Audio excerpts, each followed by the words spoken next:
Dire que vous gagnez trop d'argent. Robin Williams. Bonsoir, c'est une émission inédite que nous vous proposons ce soir, une plongée au cœur d'un business totalement illégal et qui pourtant se développe de manière très importante, qui brasse des centaines de millions de francs. Le business de la cocaïne, c'est une drogue, une substance très dangereuse pour ceux qui la consomment et qui sont pourtant de plus en plus nombreux. Une substance d'autant plus dangereuse qu'elle a été longtemps associée à un monde de paillettes qui fait rêver, celui des stars et du showbiz. Malgré son prix, qui reste élevé, 500 francs le gramme, c'est plus cher que l'or.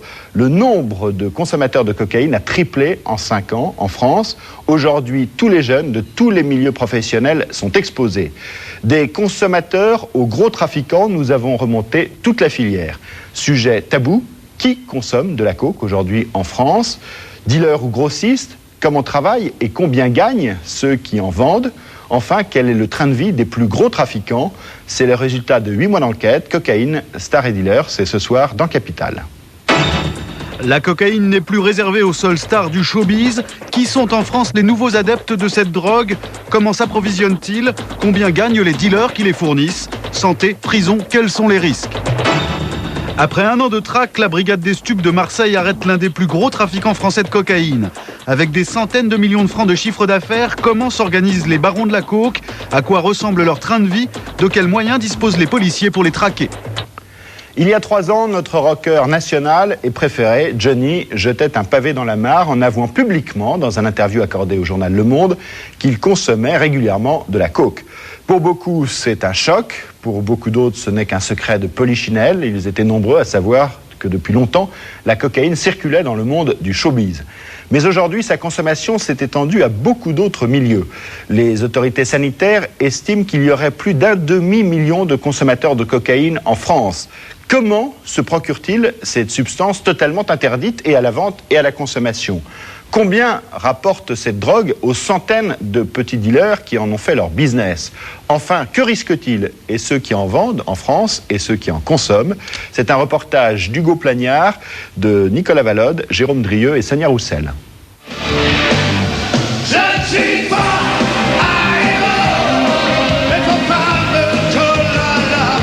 Des faux pas, Johnny Hallyday n'en a pas commis beaucoup dans sa carrière. Et pourtant, en 1998, le rocker fait une révélation qui va faire trembler le monde du showbiz. Car d'habitude, quand on est une star, ces secrets-là se murmurent en coulisses, mais se cachent en public. Le chanteur a choisi d'avouer dans les colonnes du journal Le Monde qu'il consomme régulièrement de la cocaïne. La cocaïne, j'en ai pris longtemps en tombant de mon lit. Maintenant, c'est fini. J'en prends pour travailler, pour relancer la machine. Je n'en suis pas fier. C'est ainsi. C'est tout. S'il n'en est pas fier, c'est que la cocaïne est une drogue et qu'elle peut faire des ravages. Qui a marché dans ce chemin? Vous dites qu'il menait à une maison. Elton John, par exemple. La cocaïne a été un calvaire pour lui car il en a consommé pendant longtemps.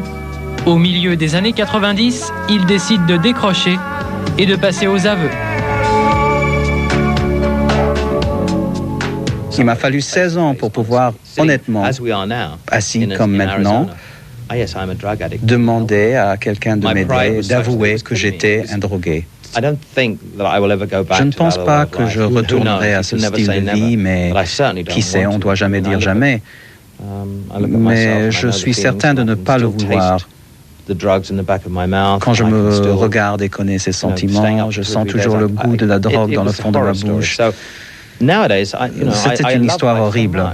Une histoire horrible, très courante dans le showbiz. Frédéric Becbédé, ancien publicitaire, chroniqueur télé et romancier, décide dans son dernier livre de lever le voile sur ce qu'il considère comme une hypocrisie. La cocaïne est partout, d'ailleurs lui-même en consomme régulièrement. Moi-même, j'ai fait une expérience ludique, Dieu merci pour moi. Mais il y a des gens... Encore maintenant, moi, si t'en as d'ailleurs... Non, mais moi, ça me dérange pas s'il y en a qui passent devant mon nez dans une soirée comme ça et qu'il est très tard, ça me mettra en forme, tant mieux. Beaucoup sont accros dans les milieux où il y a de l'argent et du spectacle. Liam Gallagher, par exemple, le leader du groupe anglais Oasis, n'a jamais fait mystère de sa consommation de cocaïne.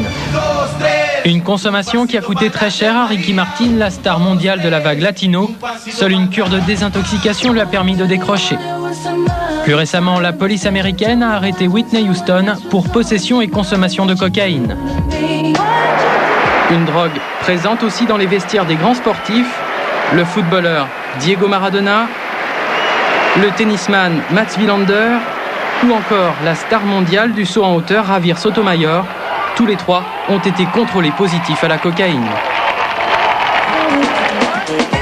Mais aujourd'hui, tout a changé. La cocaïne n'est plus réservée aux stars. Le nombre de consommateurs a triplé en France depuis 5 ans. Ils sont entre 500 000 et 800 000 à avoir déjà franchi la ligne blanche. Une consommation qui se généralise car les prix ont fortement baissé. De 1000 francs le gramme au début des années 90, on le trouve aujourd'hui autour de 500 francs à Paris. C'est ce qu'on m'a sorti la dernière fois. Du coup, cette drogue gagne de nouveaux consommateurs, ces 4 jeunes gens par exemple. La nana prend le billet. Ils ont entre 25 et 30 ans, les 2 garçons travaillent dans des restaurants, les 2 filles sont encore étudiantes. Pour égayer leur soirée, ils ont prévu de l'alcool, mais ils ont aussi acheté 1 gramme de cocaïne à 500 francs. Et ils ont l'air de trouver cela parfaitement normal. Ça fait partie de l'attirail pour faire la teuf. C'est comme le champagne, des fois il y a du champagne. Ah, ce soir il y a du champagne. Voilà, il y a de la cause. C'est exactement. Le champagne, c'est agréable, c'est cher, et quand il y en a, t'es content. Kevin, c'est le spécialiste de la bande, à lui de faire le partage. Donc là, je fais dans le social, je nourris tout le monde là. On appelle cela faire des traits. Soyez pas impatient comme ça. C'est moi le temps de... Voilà, je suis en train de faire un petit partage. On est 4. Voilà, 4 petits traits. Pour terminer le rituel qu'ils ont vu au cinéma, ces jeunes vont sortir un dernier accessoire de leur poche, ce billet de 20 francs. Roulé en tube, il va leur servir à sniffer la poudre blanche. Voilà donc ce qu'on appelle se faire un rail de cocaïne. C'est trop fou la vie, trop plein de surprises, plein d'étonnements. Comme ils n'en consomment qu'occasionnellement, ces jeunes ne pensent pas aux conséquences sur leur santé. Ils n'en voient que les effets immédiats. C'est là où la cocaïne est perverse. Pendant quelques heures, elle donne l'illusion de fournir beaucoup d'énergie. C'est ça qui va te donner le peps pendant toute la soirée. Hein. Tous les petits cailloux là, qui restent au fond de ta gorge. Progressivement, tu absorbes le produit, quoi. Ouais, il n'est pas là totalement absorbé. Au fur et à mesure, dans la soirée, là, j'ai reniflé du pif et ça va repartir. Je sens plus trop mes dents. C'est normal, ça ? Ouais, c'est normal. Tu te sens plus intelligent, plus apte à affronter la terre entière et tu te sens vraiment au-dessus des autres et c'est un sentiment assez agréable. C'est une espèce de mégalomanie permanente et t'es là et t'es bon, tu te sens beau, tu te sens intelligent, tu te sens spirituel et plus rien ne te fait peur. Ils en oublieraient presque que la cocaïne est une drogue extrêmement dangereuse. Pour en trouver, il faut connaître une filière, avoir un réseau de connaissances. Il faut connaître un petit peu un minimum. Tu prépares un petit peu le truc, tu organises, t'as des gens qui en ont de la bonne, tu les connais, donc pour faire fonctionner les réseaux. Alors, allô, il me faut 1 gramme de coke. Tac, t'as le mec qui débarque. On t'attend 1 heure, 1 heure et demie. Il vient, il arrive avec son scooter, il te délivre le machin, tu le payes et c'est bon, basta. Ce produit est complètement illégal et pourtant le plus étonnant, c'est la facilité avec laquelle ses adeptes s'en procurent. Un consommateur de cocaïne a accepté de nous montrer comment il procède pour se fournir. Il suffit d'un coup de fil.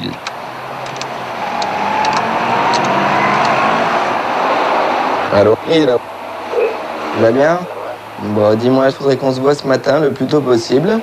Que tu mettes 2 grammes. Je sais pas. C'est un peu tard. Je t'aurais préféré en début de tournée. Tu fais 11h, 13h, c'est ça ? Ouais, j'ai un rendez-vous vers 11h, gare de l'Est. Sinon, c'est un rendez-vous encore midi et quart à Diclex. 13h moins quart à Sablon. Ok, ça marche. Ciao, bye. Midi 40 à la station de métro Sablon, le dealer est en avance au rendez-vous. C'est cet homme à la veste beige. Équipé d'une caméra cachée, nous accompagnons le client qui a passé la commande. Le dealer nous aperçoit et nous retrouve sur le trottoir. Il va nous vanter ses services.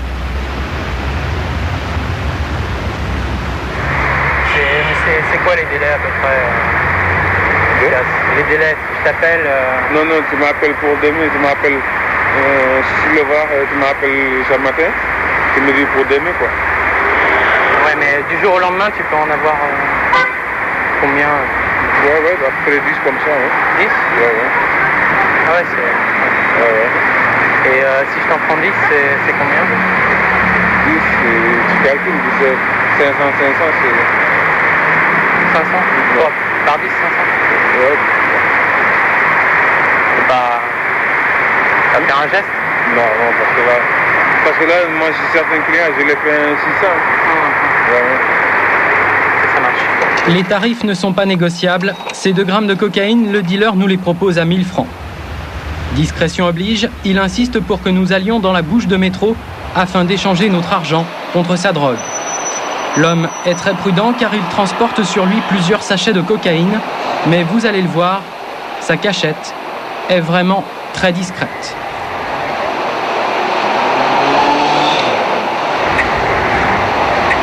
C'est de sa bouche qu'il sort les 2 grammes de cocaïne. Pas les avaler, hein. Et pourtant, les avaler, c'est ce qu'il ferait pour s'en débarrasser s'il était arrêté par la police. Soigneusement emballés à l'intérieur de ces 2 sachets très compacts, voilà les 2 grammes de cocaïne que nous avons commandés. La transaction s'est déroulée en moins de 3 minutes et visiblement le dealer est ravi d'avoir enrichi son carnet d'adresses d'un nouveau client. T'as un numéro je lui donnerai son numéro et après il t'appellera. De la cocaïne qui s'achète dans la rue sur un simple coup de fil, c'est nouveau et c'est une preuve que la consommation se généralise. Un autre signe ne trompe pas, les accessoires qui permettent de la sniffer se vendent aujourd'hui au grand jour. Cet objet en plastique par exemple, on appelle cela une dosette. La drogue se place dans ce réservoir marron et se sniffe par cet orifice. En théorie, sa vente est interdite et pourtant il suffit d'aller dans un marché aux puces pour en acheter une. Dans cette échoppe par exemple. En exposition, des pipes manifestement destinées à fumer du cannabis. En revanche, pour la dosette, il faut demander à la vendeuse. On cherche des petites dosettes. Ouais. Comme c'est un peu spécial, la vendeuse doit aller chercher dans son arrière-boutique. Super. Il y a 3 tailles, alors il y a petit, moyen, grand. C'est combien chacune? Alors ça c'est 80, 100 et 120. On va prendre la petite. Ouais. Et il suffit de demander pour obtenir encore bien d'autres choses. On a d'autres accessoires en rapport avec... Vous avez des pailles en métal, doré, c'est 180. T'as une boule, une perle aussi, des pierres différentes. C'est tout en argent. Mais pas besoin d'aller aux puces pour trouver de tels gadgets. Dans cette boutique du 8e arrondissement de Paris, nous avons trouvé ce porte-clés un peu spécial. Quand on dévisse le cône de métal, surprise, il renferme un petit tube en verre. Et les vendeurs ne font pas mystère de son utilisation. Excusez-moi. C'est quoi? On met de la coke. Ah, ça va lui plaire ça. Hein? Ouais. Vous en vendez beaucoup, non? Ouais. Les filles qui captent pas, non? Tu mets du parfum dedans, c'est pas prévu pour cocaïne. Nous, on a acheté ça parce pour nous, c'est pour cocaïne. Vendre de tels articles est bien sûr à la limite de la légalité. Ce magasin pourrait être inquiété pour facilitation à l'usage de stupéfiants, mais de telles poursuites sont rares. Si ce genre d'article se vend aussi bien, c'est parce qu'on consomme aujourd'hui de la cocaïne dans tous les milieux, et même parfois au bureau. Kevin travaillait il y a 5 ans à la Bourse de Paris. C'est là qu'il a découvert cette drogue. Si tu veux, j'étais debout toute la journée. Je commençais à 8h30. À 10h, j'allais faire ma pause pipi, quoi. Je fumais ma clope, j'allais aux chiottes. Tu vas aux chiottes, t'entends... Bon, moi, j'étais spécifiquement sur les marchés financiers, mais je suis sûr que dans les bureaux, c'est la même. C'est sûr et certain. T'as une espèce de sentiment qui fait te sentir plus grand, plus fort, plus boosté que les autres. Et c'était une manie, si tu veux, une espèce de manie, quoi. Un truc relativement courant à la bourse, dans la finance. De la cocaïne dans la finance. Les milieux professionnels les plus concernés sont ceux où il faut travailler parfois 24 heures sur 24 et surtout être créatif. Nous avons pu recueillir 2 témoignages d'usagers qui se sont longtemps servis de la cocaïne comme d'un produit dopant. Pierre est photographe. Pendant 5 ans, il en a régulièrement consommé afin de résister au stress et tenir le coup.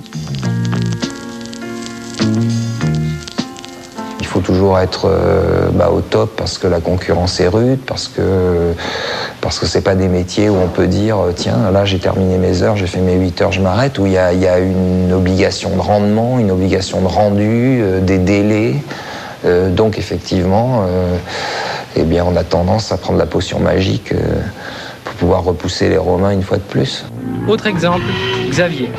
Il y a 4 ans, il écrivait des sketchs pour une émission de télévision et gagnait très bien sa vie. Mais sa consommation de cocaïne lui coûtait une fortune, plus de 4000 francs par jour. C'était le prix qu'il payait pour se sentir plus performant dans son travail. On a toujours la peur de manquer, la peur de la page blanche, la peur de manquer d'idées. Et j'étais persuadé qu'avec ce produit-là, ce manque n'arriverait jamais. On dort moins, on est plus énergique, on est plus concentré sur ce qu'on fait. Et j'allais même dire, on est même plus créatif. En temps normal, dans votre cerveau, une idée arrive, la porte s'ouvre, elle sort. Avec la cocaïne, 10 idées arrivent à la même porte, la porte s'ouvre et les 10 idées partent en même temps. Donc on part dans tous les sens. Alors on a l'impression d'être super créatif, de pouvoir écrire tout ce qu'on veut quand on veut sur tous les sujets, mais c'était qu'une impression. Dans sa chaîne de télé, Xavier n'était pas le seul à se doper à la cocaïne. L'usage de cette drogue y était tellement institutionnalisé que les dealers faisaient même partie du personnel. On pouvait assez facilement trouver au sein même de la chaîne. Il y avait des gens qui tournaient autour du milieu des médias, qui doit tourner toujours d'ailleurs aujourd'hui. Ce sont des dealers mais qui n'ont pas ce titre-là, quoi. Certains ont le titre d'assistant, de responsable de RP. Enfin, c'est assez drôle. Je crois que la pire insulte pour eux, ça aurait été de les traiter de dealers, alors que dans les faits, c'est ça. Je veux dire, c'est vrai que vous claquez dans les doigts, vous aviez un rail ou 2, voire 1 ou 2 grammes de cocaïne, ou voire plus, si véritablement vous en aviez vraiment besoin, quoi. Ces dealers qui livrent de la cocaïne dans les entreprises, nous en avons retrouvé un. Après 6 mois de contact et de négociations, nous avons pu le convaincre d'accepter la présence de notre caméra pendant toute une journée. Il s'appelle Eric, il a 30 ans. Avant d'être dealer, il avait un emploi stable dans une entreprise et ne prenait qu'occasionnellement de la cocaïne. Mais il s'est rapidement improvisé trafiquant. Ce matin, par exemple, un client lui a commandé 2 grammes de produit. Eric appelle son fournisseur. Pour déjouer d'éventuelles écoutes téléphoniques, le dealer passe sa commande en langage codé. Oui, allô ? Ouais, c'est moi. On sera 1 ou 2 pour le concert, quoi. Donc je te prendrai 1 ou 2 invites. Ces 2 invitations pour le concert correspondent en fait aux 2 grammes de cocaïne qu'Eric veut commander pour son client. Bon, il faudra que je bouge vers chez toi ? Ouais, on va voir. Bon, ben je suis remets. Ah ouais, on va voir, je vais faire pour le mieux. Ok, tu me rappelles dès que t'as une nouvelle, d'accord ? Ok ? Genre même truc que la dernière fois ? Ouais. Bon, ben impec. Le système est bien rodé car cela fait déjà 3 ans qu'Eric est devenu dealer. Au départ, c'était pour payer sa propre consommation de cocaïne. J'ai commencé à en prendre de temps en temps, régulièrement. À cette époque, je touchais encore les acédiques, donc de temps en temps, acheter quelques grammes par-ci, par-là et tout. Et j'ai commencé vraiment à prendre goût à ça, à tout le temps sortir. Je dormais pas pendant 2-3 nuits. Et il se trouve qu'à partir d'un certain moment, il y a toujours une bonne âme qui te propose, de t'avancer un peu de produit pour que tu puisses faire ton business. Et ça part comme ça. Eric a ainsi pu dealer jusqu'à 50 grammes par semaine pour un revenu net mensuel variant de 20 à 30 000 francs. Pourtant, ce business ne lui a jamais permis de faire fortune, car avant d'être un dealer, il est surtout un gros consommateur de cocaïne. J'ai dealé beaucoup pour une vie pour payer ma consommation, bien évidemment, et puis pour une vie de fêtard, quoi, de dilettante, de fêtard. Pour prendre du bon temps, et puis pour alimenter, pour financer ma glande, ce qui était con, mais bon, j'ai cramé du pognon Beaucoup de fric, ouais, je peux te dire, j'ai sniffé 3 safranes, vraiment, c'est parti, ça part très très vite. Il est 17h, Eric commence sa journée de travail.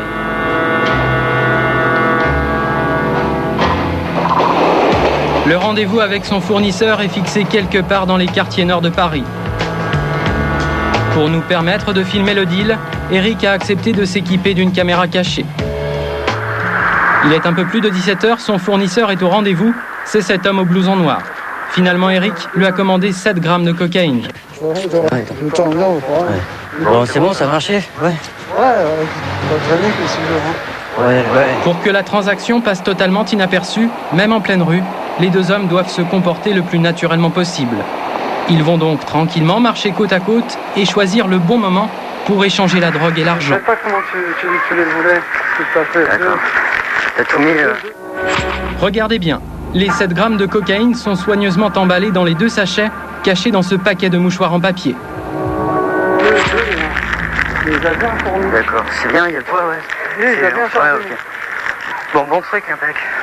Une fois rassuré sur la qualité et la quantité de cocaïne que lui propose son fournisseur, Eric peut régler l'addition. À 400 francs le gramme de cocaïne, les 7 doses lui reviennent donc à 2800 francs. Bon, petit père, ciao. La transaction terminée, pas question pour les deux hommes de s'éterniser ensemble. Montre en main, l'opération n'a pas duré plus de 5 minutes.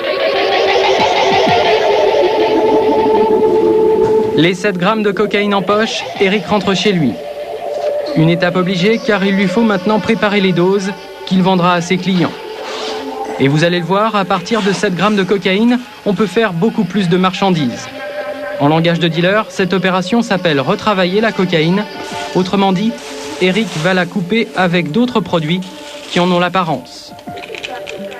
Ça, par exemple, c'est un produit que tu trouves en pharmacie, qui coûte 20 francs, c'est un laxatif, d'accord? C'est un produit très très très connu, en fait, pour retravailler le produit. C'est-à-dire qu'on sniffe du laxatif? Voilà, ça peut être ça, ou ça peut être ce genre de choses, qui est un médicament contre le rhume. Quand tu ouvres ces gélules, en fait, tu vas t'apercevoir qu'il y a une petite poudre blanche, un petit peu cristalline, qui a exactement la même texture que la coke. Voilà. D'accord, mais on se fait un peu avoir quand même. On se fait avoir, c'est clair. Bon, il se trouve que la plupart des gens qui dealent retravaillent, en fonction de la qualité de leurs produits, le retravaillent pour pouvoir faire une marge supplémentaire. Voilà, automatiquement, ce que tu mets, si tu vends 1 gramme, il n'y a jamais 1 gramme, c'est toujours entre 0,8 et 0,9. Et sur ces 0,8 ou 0,9, assez fréquemment, tu retrouves 0,2 de coupe, tu vois. En résumé, quand le dealer vend un sachet de 1 gramme de cocaïne à ses clients, son poids n'est en fait que de 0,8 grammes. À l'intérieur, il n'y a que 0,6 grammes de drogue. Le reste est constitué par les produits de coupe, comme le laxatif. Et pour 7 grammes, l'opération se révèle très rentable. En appliquant sa recette, Eric va obtenir 11 sachets vendus pour 1 gramme de cocaïne au lieu de 7. Au final, le trafiquant va empocher une recette de 5500 francs, alors que sa mise de départ pour s'approvisionner n'était que de 2800 francs. Bilan de l'opération, un bénéfice de 2700 francs. Mais pour être efficace, la coupe doit passer inaperçue, sinon Eric perdra ses clients. Il a donc une première astuce pour les tromper sur le poids réel de ses sachets. Plus tu écrases les petits cailloux, plus elle va prendre du volume. Automatiquement, après, lorsque tu vas la vendre, plus elle est volumineuse, plus, quand c'est dans un petit paquet, ça paraît gros, et plus ton client est content. Mais il y a une deuxième astuce encore plus subtile pour arnaquer les consommateurs sur la composition de la cocaïne. Le but du jeu, c'est quand même de laisser quelques petits cailloux qui sont un gage de la qualité du produit. À partir du moment où elle est en poudre, tu vois, la plus fine possible, souvent pour les gens, ça signifie qu'elle a été beaucoup retravaillée, ce qui est effectivement assez souvent le cas. Une fois la drogue retravaillée, il ne reste plus à Eric qu'à l'emballer dans des sachets artisanaux. Là, je prépare ce qu'on appelle des bonbonnes, un sachet plastique dans lequel je découpe des petits morceaux de plastique. En l'occurrence, là, ma commande est de 5 grammes. La personne m'a demandé de faire des paquets séparés, 5 paquets de 1 gramme, voilà. Ensuite, rien ne vaut un ticket de métro pour remplir les sachets, un briquet pour les refermer, et le tour est joué. Tu m'excuses ? Mais le temps presse, car le client s'impatiente. Allô ? Oui, je suis juste un tout petit peu retardé. Tu es arrivé ? Ok, ben écoute, laisse-moi un petit quart d'heure. J'ai juste un peu un quart d'heure de retard, mais je suis pas très loin. D'accord ? Merci. C'était qui ? C'était un de mes clients. Il s'impatiente. Et puis, comme tout bon dealer, je suis assez fréquemment en retard. Voilà. Fin de l'opération, les 5 doses de cocaïne sont prêtes. Eric n'a plus qu'à les mettre en lieu sûr. Je retourne un sopalin. Et je cache un endroit stratégique. Eric doit retrouver son client dans un bar du centre de Paris. Pour filmer la transaction de plus près, il a une nouvelle fois accepté de s'équiper d'une caméra cachée. Ils sont 4 à la table de ce café. Il y a bien sûr Eric et son client habituel qui s'impatientait tout à l'heure au téléphone. Avec 2 de ses amis, ils ont fait une commande groupée car ils ont une grosse fête ce soir. En bon commerçant, le trafiquant a une technique de vente. Pour faire croire que sa drogue est de bonne qualité, il prétend qu'il vient juste d'en prendre et qu'il la trouve excellente. C'est pas bien, mais écoute, je sais pas, regarde ma gueule et puis... D'ailleurs, ouais, c'est plutôt bon, tu vois, mais j'ai plus l'habitude d'en prendre, j'en ai pris un petit peu, ça m'a retourné la gueule. Le client d'Eric paye d'abord sa part, 500 francs pour 1 gramme. Ouais, c'est parfait. Puis regardez bien.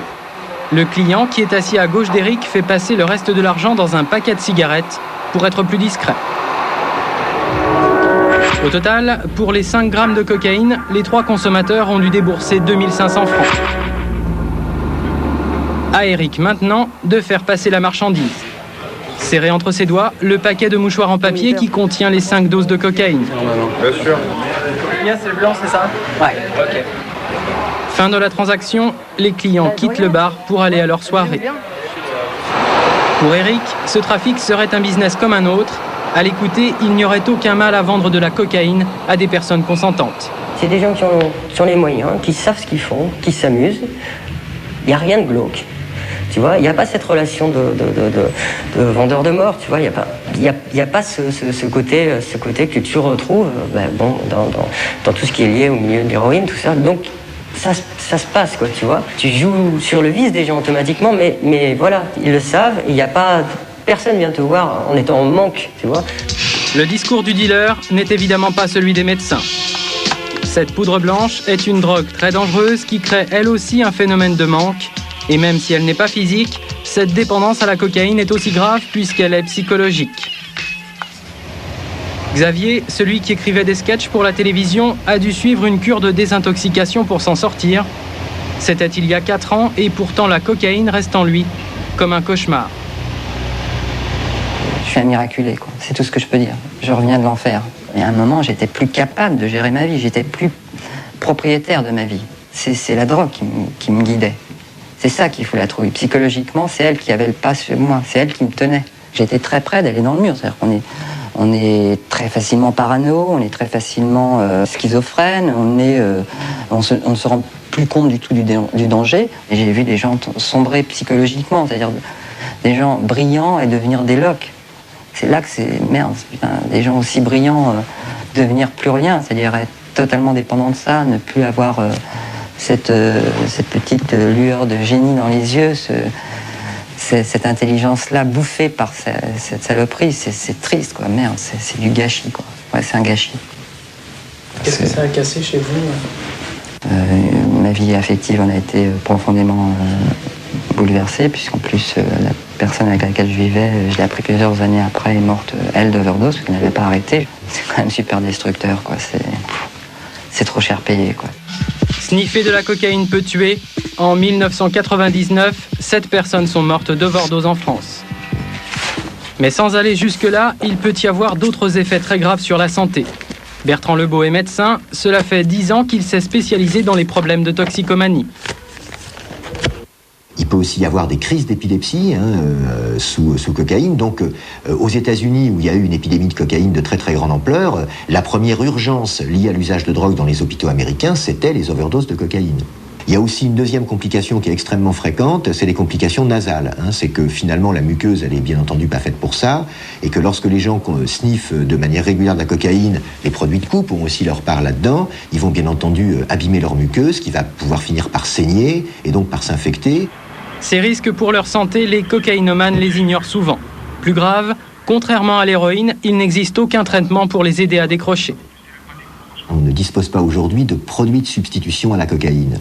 Et ça veut dire que ce qu'on peut proposer à des personnes qui sont engagées dans des consommations qui peuvent devenir extrêmement destructrices avec la cocaïne, c'est assez limité. C'est de mettre les gens à l'abri du produit. Et parfois d'ailleurs les gens viennent nous voir en nous demandant de les hospitaliser. Ce qu'ils nous demandent, c'est une mise au vert. Ils veulent se mettre à distance du produit. Une fois qu'ils se sont mis à l'abri, alors là, on peut donner du temps au temps et travailler sur les consommations. Mais c'est vrai qu'avec les abus lourds de cocaïne, on travaille un peu à main nue. Mais consommer de la cocaïne peut entraîner d'autres ennuis, judiciaires ceux-là. En France, la consommation de drogue est punie par la loi, mais dans les faits, les usagers sont rarement condamnés. Cet homme, accompagné par un gendarme, a été arrêté en possession d'une petite quantité de cocaïne. Après une nuit de garde à vue, il va maintenant passer devant le procureur.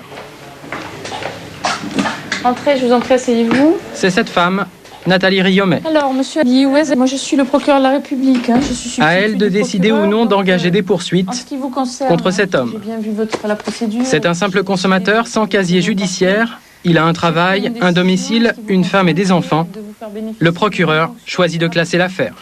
Il n'y aura pas d'inscription à votre casier judiciaire. Ça veut dire ça, c'est ce qu'on appelle une absence de condamnation. Et ça veut dire que vous allez recevoir un courrier de ma part disant que je classe sans suite la procédure. Plutôt que de sanctionner, les magistrats préfèrent ce qu'on appelle l'injonction thérapeutique. Cet homme devra se rendre une fois par semaine dans un centre de soins pendant 6 mois. Je sais bien que c'est pas avec 6 mois qu'on règle le problème et qu'on l'a réglé en entier, peut-être, mais c'est un démarrage et quelque chose qui doit vous permettre de ne pas commettre à nouveau cette infraction. C'est ça la logique. En clair, le procureur lui propose un marché. S'il ne se rend pas dans le centre de soins ou s'il récidive, plus de clémence, les poursuites seront engagées. En principe, la consommation de drogue est passible de 25 000 francs d'amende et d'1 an de prison. Mais de telles condamnations sont rarissimes car la priorité de la justice n'est pas de poursuivre les consommateurs, mais les trafiquants. Voilà un marché qui, comme vous l'avez vu, malgré le fait que cette drogue soit dangereuse et complètement interdite, c'est terriblement banalisé. C'est aussi pour ça que nous consacrons entièrement l'émission de Capital ce soir au marché de la coke. Avec 2 invités sur ce premier plateau qui sont confrontés quotidiennement à cet univers de la cocaïne. Claude Chasles, bonsoir. Bonsoir. Vous avez été l'un des grands animateurs des Bains-Douches, la célèbre boîte de nuit parisienne que vous possédiez avec un associé. Vous êtes aujourd'hui un des rois de la nuit à Paris, donc vous connaissez bien le milieu et du showbiz et de la fête et de la nuit. Où on l'a vu, circule beaucoup la cocaïne. Et puis vous, Sophie-Hélène Château, vous êtes juge d'instruction à Paris et vous avez instruit pas mal d'affaires sur ce sujet. Vous avez vu comparaître à la fois des usagers et des dealers. Donc vous nous direz s'ils sont condamnés, ce qu'ils risquent et comment cela se passe. Claude Chasles, depuis longtemps vous êtes dans cet univers de la nuit. Est-ce que vous avez remarqué ces dernières années une consommation plus importante de cocaïne qu'avant ? Je pense que ça, c'est sûr, on ne peut pas se... voiler la face. Absolument, absolument. Moi, j'ai vu le phénomène arriver au début des années 70. Et maintenant, avant, c'était vraiment extrêmement rare de voir quelqu'un qui utilisait ce genre de choses. Aujourd'hui, c'est banalisé complètement banalisé. Et malheureusement, dans tous les milieux. Comment vous l'expliquez ?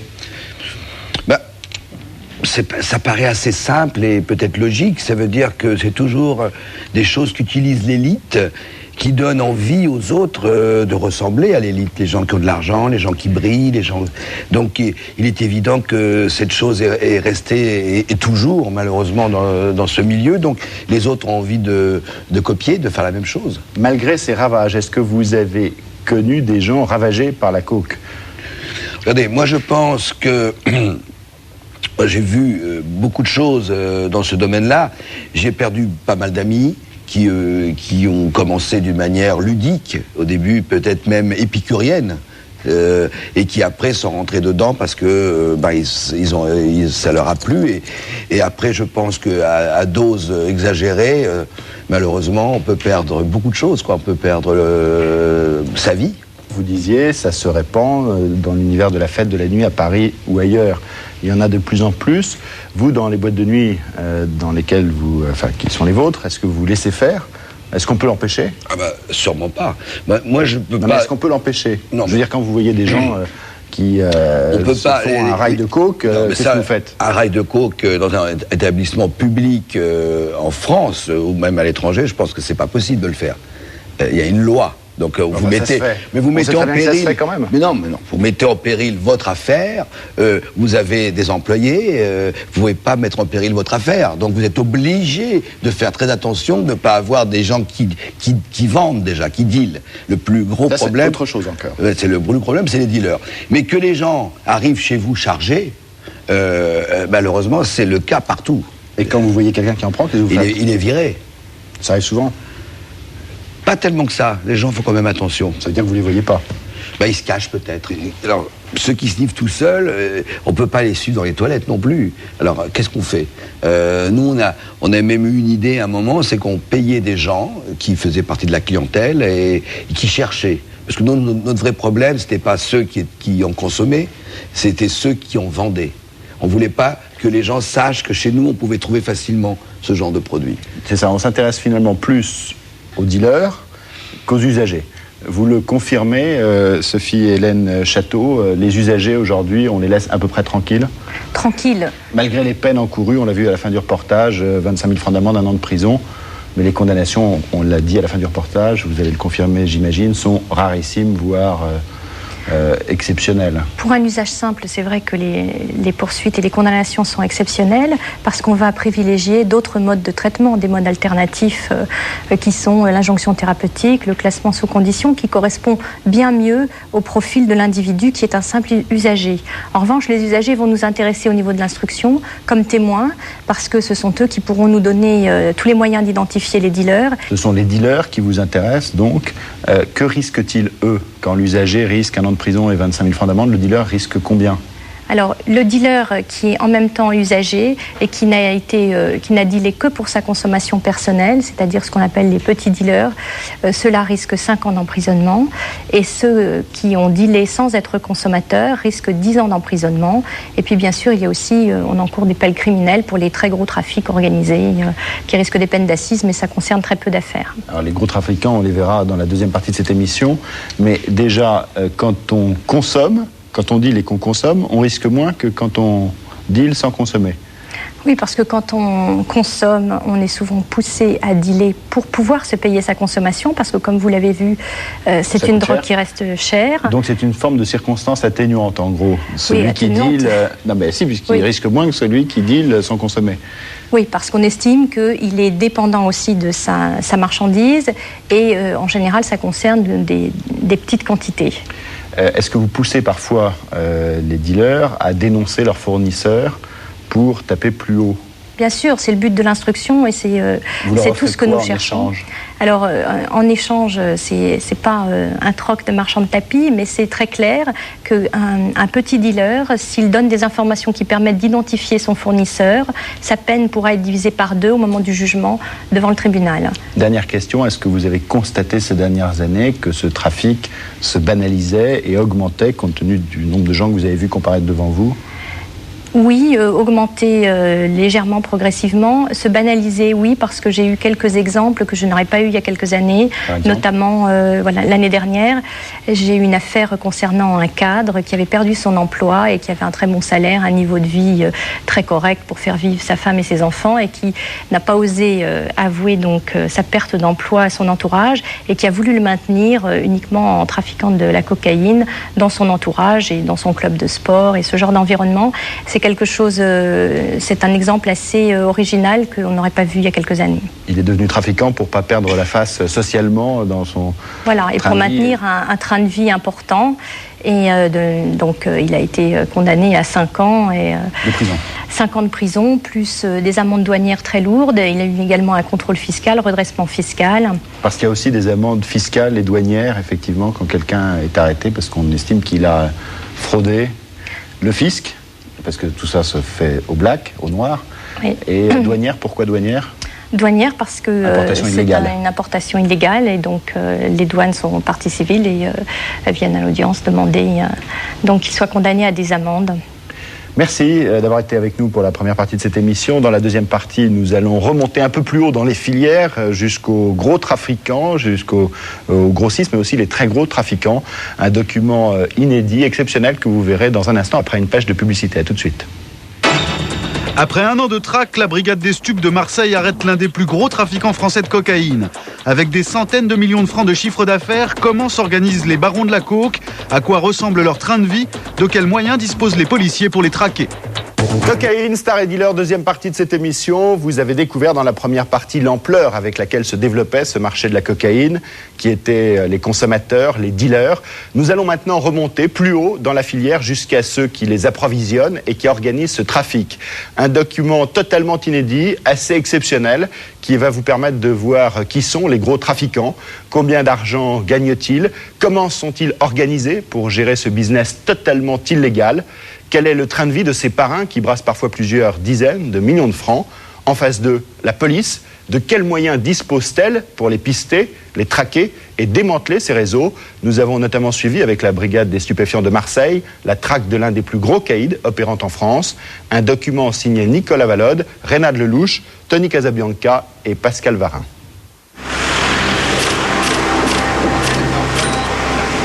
Marseille, brigade des stupéfiants.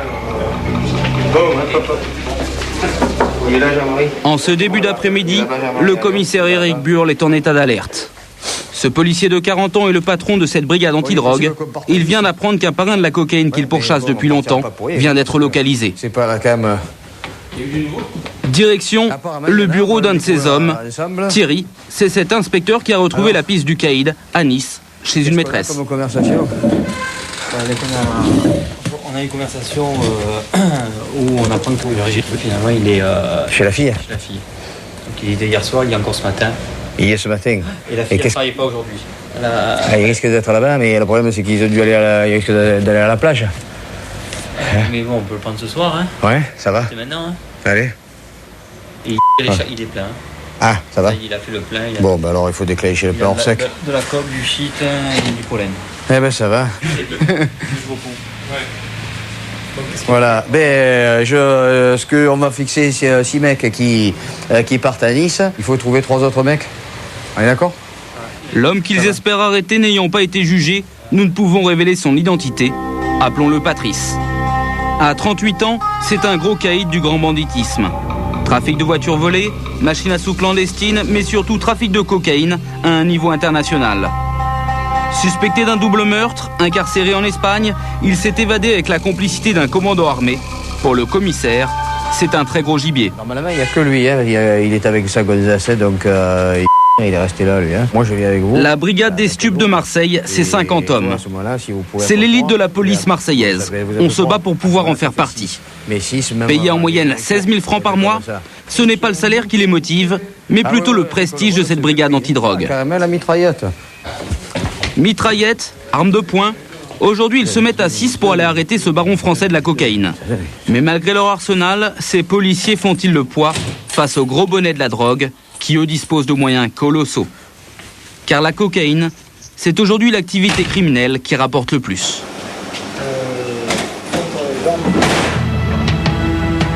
Depuis une dizaine d'années, c'est même devenu une poule aux œufs d'or. Ce petit sachet de 5 grammes correspond à la consommation d'une semaine pour un cocaïnomane. Rien qu'avec ce sachet, les gros trafiquants peuvent faire jusqu'à 2000 francs de bénéfices à la revente. Cette poudre blanche, ils en écoulent plusieurs dizaines de kilos par mois. Qui sont en France les ténors de ce marché ? Comment travaillent-ils ?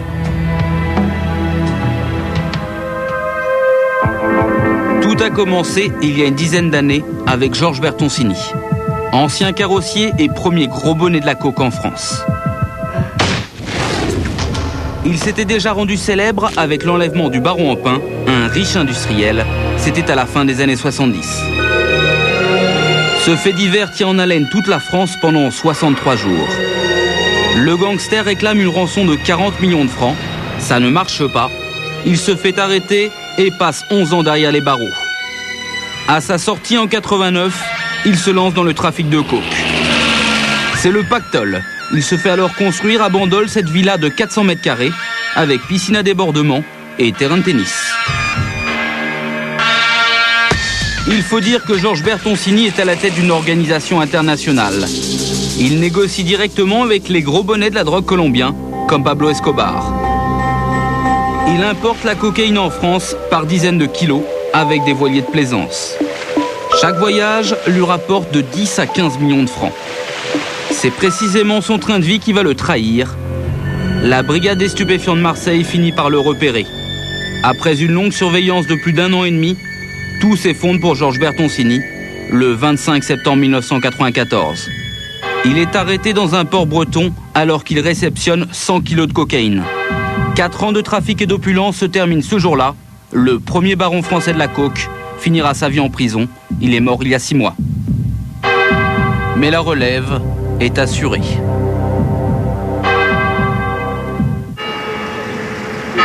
Le pactole de la coke va bientôt intéresser tous les ténors du grand banditisme. Et leur terre d'élection, ce sera Marseille.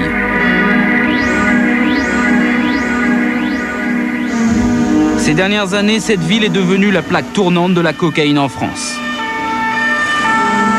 À cela, 2 raisons. Géographique d'abord, puisque cette drogue transite par l'Espagne, mais historique aussi. Marseille est la capitale du grand banditisme français. Ici, les caïds règlent leurs comptes en pleine rue. Aujourd'hui, les gangsters de haut vol délaissent les braquages, la prostitution ou les machines à sous. Ils gagnent beaucoup plus d'argent avec la cocaïne. Pour les policiers, pas facile de les faire tomber. Sur l'autoroute entre Marseille et Nice, nous retrouvons le commissaire Éric Burle et ses hommes. Ils roulent à 220 car ils ne veulent pas prendre le risque de rater celui qu'ils pensent être l'un des plus gros trafiquants de cocaïne en France. Objectif, l'arrêter au domicile de sa maîtresse. Il y aura intérêt à être très prudent si on l'atteint. Parce que ce qu'il va falloir surtout regarder, c'est les environs.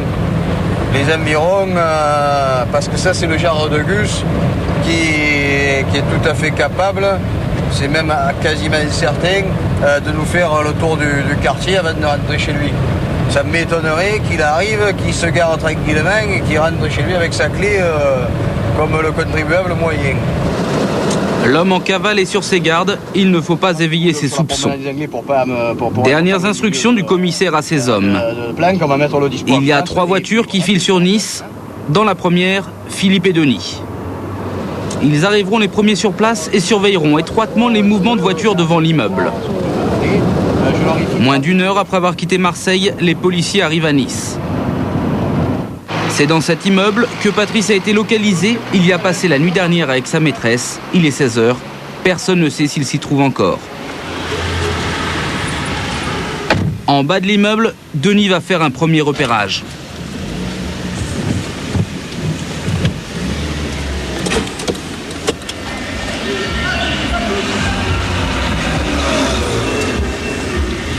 C'est ici au 4e étage. Elle est où l'entrée?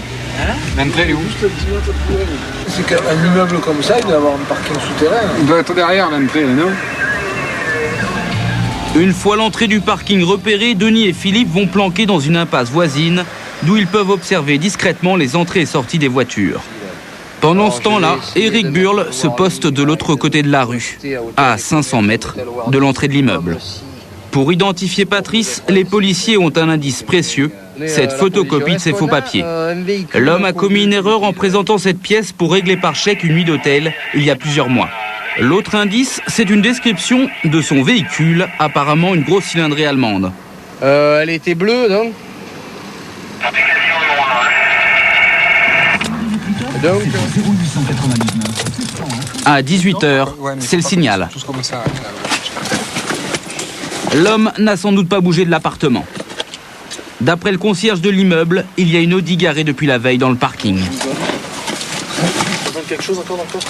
Aussitôt, les enquêteurs foncent dans l'immeuble, leurs armes à peine dissimulées dans des sacs. 18h15, Éric Burle et ses hommes vont s'installer dans la cage d'escalier de secours de l'immeuble. Elle donne directement sur l'appartement où se trouve le trafiquant. Par l'entrebâillement de la porte, ils ont une vue imprenable sur le couloir. Soudain, la minuterie s'éteint. Pas question de rallumer la lumière, cela éveillerait les soupçons. Pas question non plus d'enfoncer la porte. L'homme est armé, il est prêt à tout. Il vaut mieux attendre qu'il sorte. L'attente va durer des heures.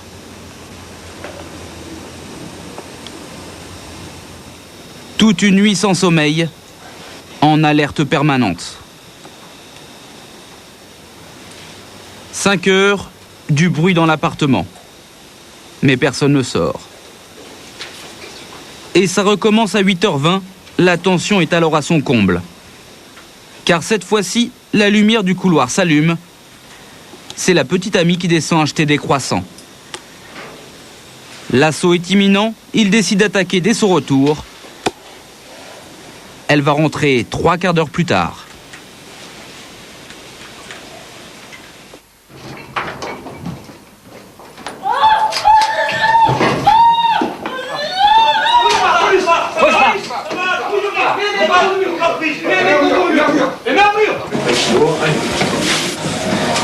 Le trafiquant n'a pas eu le temps de réagir, il a été surpris dans son lit. Les policiers veulent trouver tout de suite son arme. On te devra brûler la sacoche. Ça fait une nuit qu'on est là. L'un des inspecteurs retrouve l'arme dans cette sacoche. C'est un pistolet de gros calibre, encore chargé. La sacoche dans la voiture si tu veux pour faire la perquise. C'est mon slip quand même. Nu, les menottes dans le dos. C'est ce qui s'appelle se faire cueillir au saut du lit. Allez, oh putain. Voilà. Après un an d'enquête et de filature, un grand caïd du trafic de cocaïne vient de tomber. En fouillant ses affaires personnelles, les policiers vont trouver, en plus de l'arme, beaucoup d'argent. Plus de 50 000 francs français en liquide, mais aussi de nombreux billets de banque étrangers. Espagnol, italien.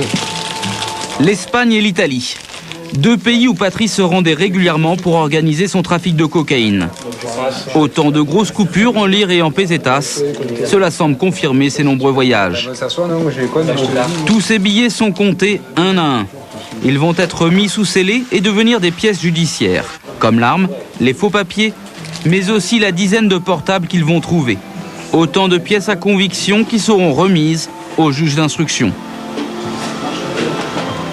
Avant de l'embarquer, il faut l'habiller. C'est un inspecteur qui s'en charge. Mais c'est bon, on a le temps pour interpeller, c'est ça ou pas? Ça? Ouais, c'est bon. Pas beau ça? Habillé par la police. Tiens, les baskets. Et le t-shirt, qu'est-ce qu'il a dit là? Pendant ce temps-là, la jeune femme de 24 ans qui l'accueillait chez elle est sous le choc.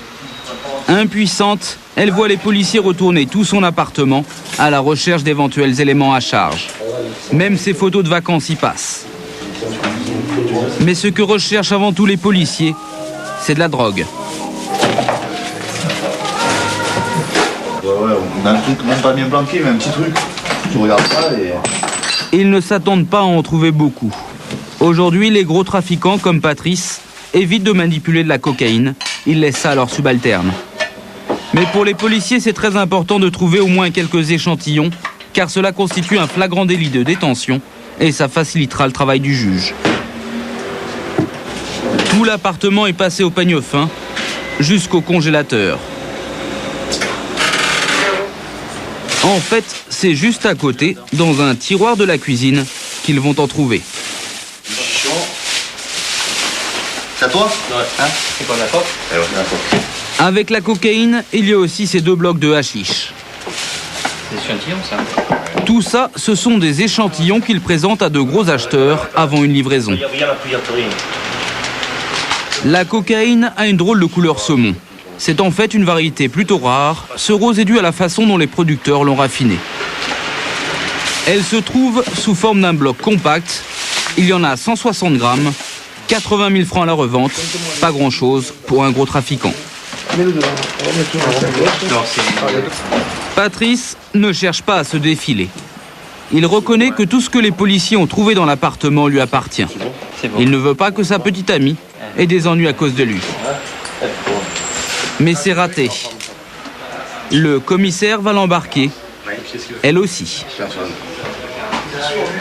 Pour les sommes à la menée, bien sûr. Oui, il vivait quand même une partie du temps ensemble. Les choses qui ont été découvertes l'ont quand même été dans son domicile à elle, puisque lui n'était que de passage. Donc, bien que dans l'immédiat, spontanément, ils disent c'est à moi, ça dégage pour l'instant un petit peu la personne chez qui on le trouve, mais bon, il va falloir quand même mettre tout ça noir sur blanc et que ce soit bien clair, que son rôle soit bien établi en procédure avant qu'elle soit relâchée. Dans l'immédiat, elle va rester avec nous, ce qui est logique. Ils vont donc tous les deux se retrouver 4 jours en garde à vue, le tarif habituel en matière de trafic de stupéfiants. Maintenant que la partie est terminée, l'ambiance est moins tendue. Dans le couloir, les policiers et le truand vont même se refaire le film des événements. C'est trop charmant ça. Madame, vous avez donc... Ouais, toute la nuit là. Allez. Non, sérieux, en plus, c'est pas une connerie. Parce non, mais tu me le dis. On est arrivé hier, il était 6h dans l'après-midi. Vous êtes arrivé à 6h 6h, on a tourné un peu, voir machin. On est venu là, hein, quand on a. Vous êtes arrivé le soir, toi. Éventuellement. Ou ta femme. Enfin, ta copine. Elle n'est pas sortie boire un coup hier soir. Hein? Pourquoi? Je vais boire un coup hier soir. Ce matin, qu'est-ce que tu as fait à 5h ce matin? Ah ouais, ce matin à 5h, il t'allait sortir ce matin. Je me suis pas réveillé à 5h. Oui, j'ai été boire un coup, je me suis réveillé. Boire un coup, ça dure au moins une demi-heure. Ça y est, ça va. Après la lumière s'éteint, t'as dit qu'elle est partie par le balcon. Tu n'as pas dit que tu prenais de douche? Tu n'as pas dit que je prenais de douche froide? Non, je me suis réveillé, je mangeais de... Ah ouais, tu restes un moment quand même. Ouais, je mangeais du fruit, on a cru que tu partais. Et après, la lumière éteinte, elle est partie par le balcon. C'est vrai que je l'ai tiré, j'ai fait un peu pour la clé de les attendre. Salaud. Avant de partir, dernier point réglé, la voiture de Patrice. Voiture qui a été braquée? Non, je sais pas, j'ai acheté. Comme ça? Patrice n'est pas très loquace sur l'origine de sa voiture. Volée ou pas, elle va être de toute façon saisie. Sous ses yeux, les policiers vont la fouiller elle aussi. Et trouver sans surprise encore de l'argent et des portables. Des sous et des téléphones. Ce qui les fascine, c'est le modèle de la voiture. Étonnant instant où flics et truands semblent soudain redevenus des petits garçons. Ah, c'est un monstre, pas un monstre ça. Ouais, ça m'en fait 280. Ouais, c'est ça. C'est là 270, je tirais. Patrice est un habitué des belles voitures qui roulent vite. Et pour cause, dans sa cavale, il en changeait tous les mois pour brouiller les pistes. Mais cette époque est révolue. Aujourd'hui, il quitte Nice entre 2 inspecteurs dans une voiture de police banalisée. Derrière, son bolide. C'est un des inspecteurs qui le ramène à Marseille, tout fier de piloter une voiture qui vaut plus de 600 000 francs. Une voiture qui fait partie de la panoplie des trafiquants. Les policiers ont du mal à rivaliser. Impossible pour eux de se lancer dans des courses-poursuites. Ce jour-là, justement, 2 inspecteurs ont appris grâce à des écoutes téléphoniques qu'une autre voiture remontait d'Espagne avec de la cocaïne. Le trafiquant a une BMW, la plus rapide du marché. La leur, une Peugeot 306 HDI, va beaucoup moins vite. Ça, c'est une des voitures les plus puissantes, mais ça va encore bien moins vite que les voitures des truands. Ça roule à combien ça? Oh, ça marche à 200 à l'heure, 200, 210. Et les truands souvent pour... Ah ben les truands, on connaît les vitesses qu'ils peuvent atteindre avec les grosses Mercedes, les BM et autres. Hein. Ouais. Donc on fait pas le poids, quoi. Dans tous les cas, on fait pas le poids. Pour coincer ces voitures qui remontent d'Espagne, bourrés de drogue. Il faut être malin, utiliser des techniques de chasseurs, l'affût par exemple, au péage. Il suffit de se cacher et d'attendre que la voiture arrive. Je vois même pas ce qu'il faut couvrir. Mais ça ne marche pas à tous les coups. Ce jour-là, par exemple, au bout d'une heure d'attente, les policiers vont abandonner. Les trafiquants ont dû sortir avant ce péage. En tout cas, leur voiture s'est évaporée. Eh ben voilà, un coup pour rien. Bon, c'est bien, normal.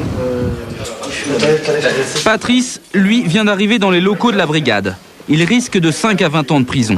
Une grosse prise comme celle-là n'arrive pas tous les jours. D'ailleurs, il a le droit à un traitement de faveur. Il garde pour l'instant ses lacets, se promène sans menottes, car entre les super flics et le grand caïd règne plutôt un certain respect. D'autant plus surprenant que quelques heures plus tôt, il n'aurait pas hésité à se tirer dessus. Ça va, mec. Je le savais. Je le savais, mec. Ça va. Bon. Tu m'en donnes du feu, Jean-Marc. Tu en occupes? J'ai pas de feu. Et encore plus étonnant, un des inspecteurs de la brigade connaît personnellement Patrice. Ça va. Ça va. Ben écoute, lui depuis le temps que... On a passé la nuit... il nous fait galérer. On a passé la nuit en face de chez lui. Bernard est un ami d'enfance. Ils ont habité dans le même quartier. Je vais le prendre en audition. La cigarette, ça va plus vite et puis après... Voilà. Allez. La dernière fois qu'ils se sont parlé, c'était au téléphone il y a plusieurs années. Le policier avait essayé de le convaincre de se rendre, mais en vain. Ça serait fini. Tout serait fini, tu serais avec ton gosse. Putain, t'écoutes pas, t'étestes tout même. Ah, je vais casquer mon reste.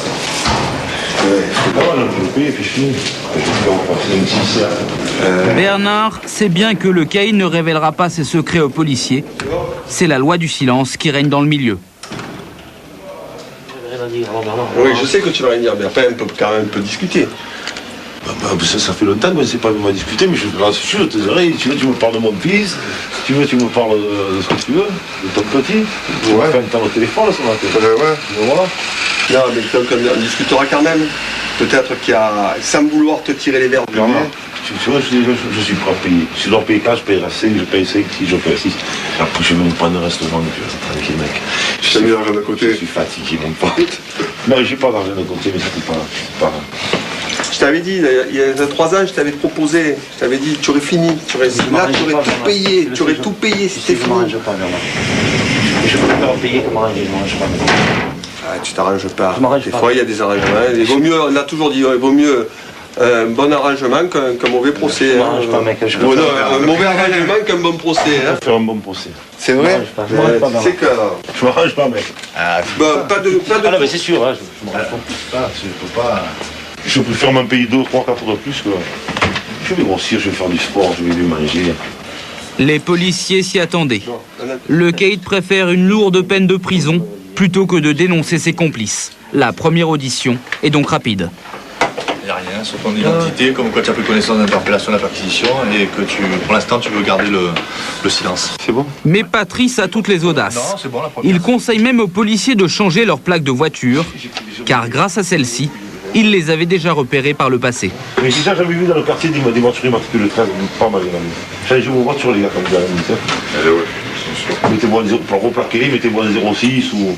parce que vous faites mort. Hein. Sûr. Patrice ne parlera pas. Dans le réseau, c'est le grand patron, celui qui négocie directement avec les cartels colombiens et organise l'importation. À plus. Et même s'il garde le silence, les policiers restent confiants. Non, il y a mieux que ça. Maintenant que le patron est sous les verrous, les enquêteurs comptent bien faire tomber tous les hommes de sa filière en France.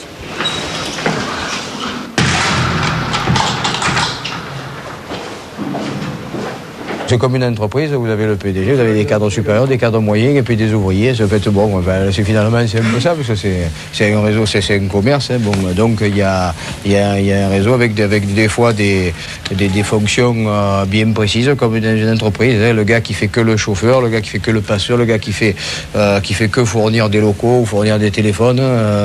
Donc vous avez des tas de gens des fois qui gravitent autour. Des passeurs, les inspecteurs en arrêtent souvent. Et les choses ne sont pas plus faciles avec eux qu'avec les caïds. Ils roulent en gros cylindrés eux aussi. Comme celle-ci, une Mercedes qui vient d'être interceptée. À bord, il y avait 2 jeunes délinquants. Ils remontaient de la drogue depuis l'Espagne. Une voiture volée, la serrure de la clé de contact a été forcée. À l'intérieur, cette fois-ci, ce n'est pas de la cocaïne, mais du hashish. 220 kilos, soit près de 20 millions de francs à la revente, que les passeurs n'ont même pas pris la précaution de dissimuler. Ils ne pensaient pas se faire arrêter avec une voiture aussi rapide, mais ils se sont fait coincer bêtement à un péage. Les 2 hommes de la voiture, les voilà. Ce sont ce qu'on appelle des mules, c'est-à-dire des lampistes recrutés pour transporter la drogue. Jamel, le conducteur, lors de son interrogatoire, va raconter son parcours aux policiers. Et à chaque fois, c'est la même histoire. Appâtés par une grosse somme d'argent, ces jeunes délinquants sont prêts à prendre tous les risques à la place des trafiquants. Mais bon, ça s'est bien goupillé dans tous les sens. Bon. Tu as ma parole d'homme, puis je vais être clair. L'histoire, je vais te la raconter. D'accord. Moi, il y a 20 jours, on va dire un mois en gros. Il y a un gars, il est venu nous brancher. Toi. Alors, on est venu me brancher à moi. Ouais. Écoute-moi. Ouais. Il me dit voilà, tu m'emmènes la voiture à Nice. Ouais. Je suis 50 000. Ok. On se revoit quelques temps après, une semaine. Il me dit voilà, bientôt on va descendre. Ça t'intéresse toujours? Oui. Ça a été contacté au quartier à Nice? Ouais, ouais. Pour 50 000 francs la course, les trafiquants n'ont aucun mal à recruter des mules dans les cités. Les policiers savent bien que Jamel sera remplacé aussitôt. Et quand ils se font attraper, ces petites mains ne balancent jamais leur patron de peur des représailles sur leurs proches. Déposition. Mais alors, si les subalternes ne parlent jamais, comment les policiers peuvent-ils remonter jusqu'à la tête du réseau, jusqu'à un patron comme Patrice? Le caïd était en cavale depuis plus d'1 an, toujours sur ses gardes. Les policiers avaient perdu sa trace. Comment est-il tombé? Tout simplement à cause de l'imprudence de ses proches. À commencer par sa petite amie. Les enquêteurs avaient des soupçons sur cette jeune femme, notamment à cause de ses mauvaises fréquentations. Alors ils l'ont mis sur écoute. Sur son portable, elle parlait d'une certaine Nadia. Au bout d'un moment, les policiers ont compris que derrière ce nom de code se cachait Patrice. Elle va le découvrir en interrogatoire.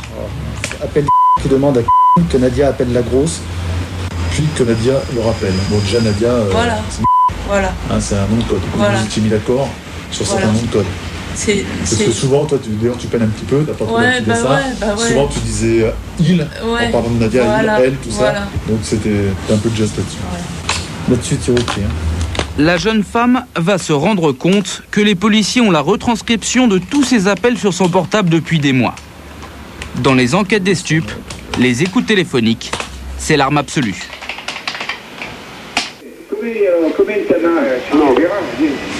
Dans la pièce d'à côté, voici le cœur du système, le central d'écoute.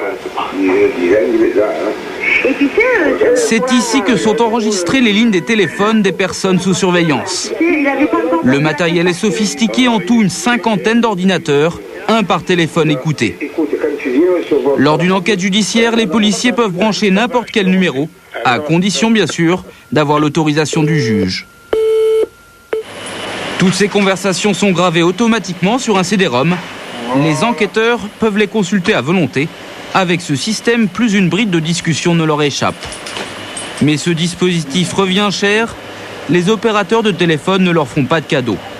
Ils leur facturent ce service 17 000 francs par mois et par ligne écoutée. Pourquoi si cher? Ils n'ont pas souhaité nous donner d'explications.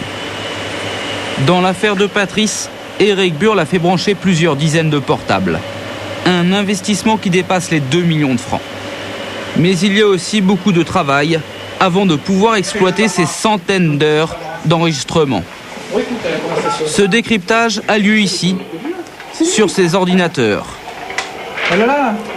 D'abord, il faut lire le CD-ROM. C'est la banque de données. Dessus, la liste de tous les derniers coups de fil passés, avec l'heure d'appel et le numéro du correspondant. Il suffit de cliquer pour entendre n'importe lequel. Allô, j'écoute. Allô? Oui? Ça va? Oui, Jennifer, ça va? Je te dérange? La plupart des appels sont anodins, sans rapport avec le trafic. Il faut donc réussir à identifier les bonnes conversations. Ok. Et ce n'est pas une mince affaire car les trafiquants sont méfiants et n'hésitent pas à parler par code. Exemple avec ces deux personnes qui parlent un peu mystérieusement d'un agent immobilier. Moi, j'ai l'agent immobilier, il est là, sous la main.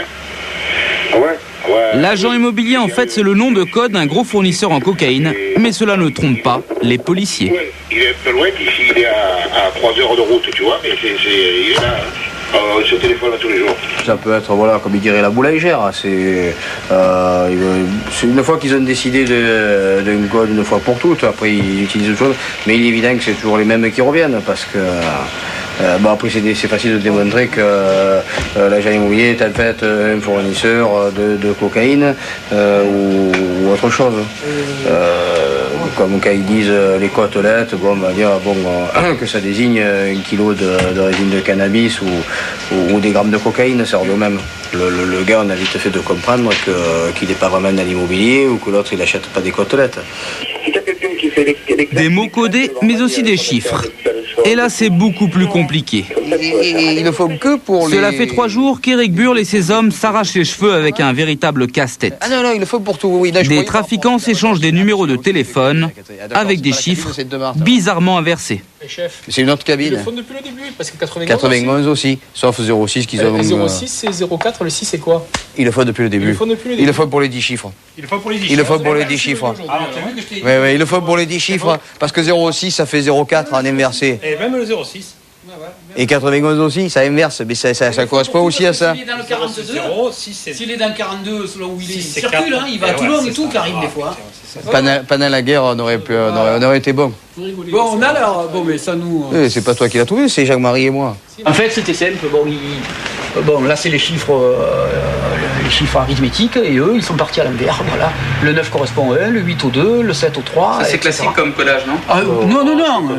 Après les codes, il faut s'attaquer à l'organigramme du réseau. 491 qu'ils avaient inversé, alors on avait calculé ça, Voilà. Pour celui de Patrice, l'enquête a duré plus d'1 an. Et une fois identifié le rôle des principaux lieutenants, l'organisation va tomber comme un château de cartes. À la tête de ce réseau, il y a donc le chef Patrice, en quelque sorte le PDG. En dessous de lui, les policiers ont identifié des responsables de région, l'équivalent de directeurs commerciaux pour Lyon, Paris ou Marseille. Ils sont épaulés par des semi-grossistes et en bas de l'échelle, il y a la main-d'œuvre. Les petits revendeurs, bien sûr, mais aussi des voleurs de voitures, des passeurs ou des livreurs. Au total, plus d'une centaine de personnes impliquées. Le réseau est déjà en cours de démantèlement. Les enquêteurs ont par exemple déjà identifié le directeur commercial pour Marseille. Tony, 32 ans, c'est le bras droit de Patrice. Condamné plusieurs fois pour trafic de drogue, il a déjà fait 5 ans de prison. Les policiers pensent qu'il organise la distribution de la coke sur toute la région marseillaise. Ils le surveillent depuis longtemps. Voici ce que nous avions filmé plusieurs semaines auparavant.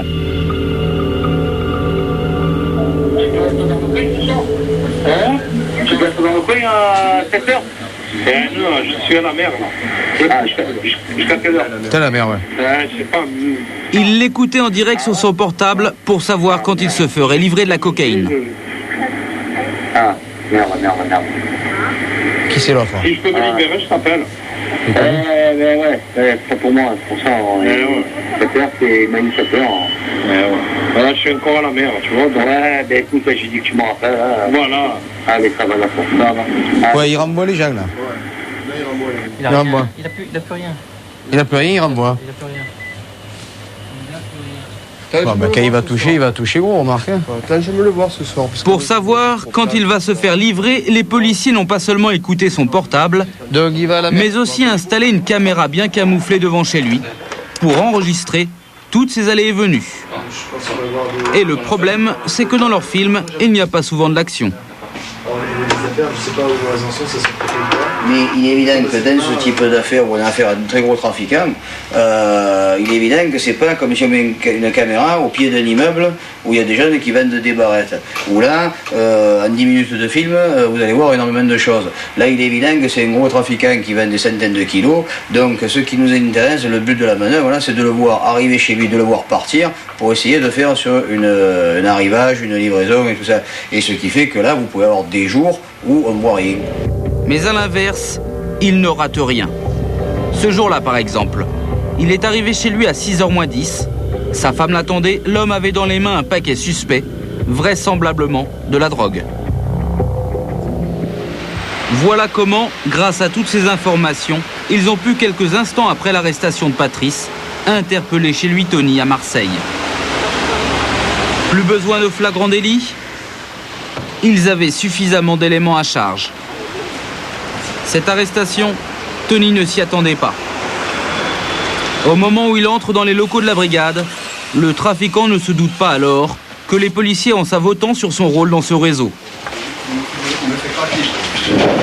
D'ailleurs, dès le début de l'interrogatoire, quand l'inspecteur le questionne sur ses revenus, Tony reste calme, car il a des réponses toutes préparées. 17, 18, 19.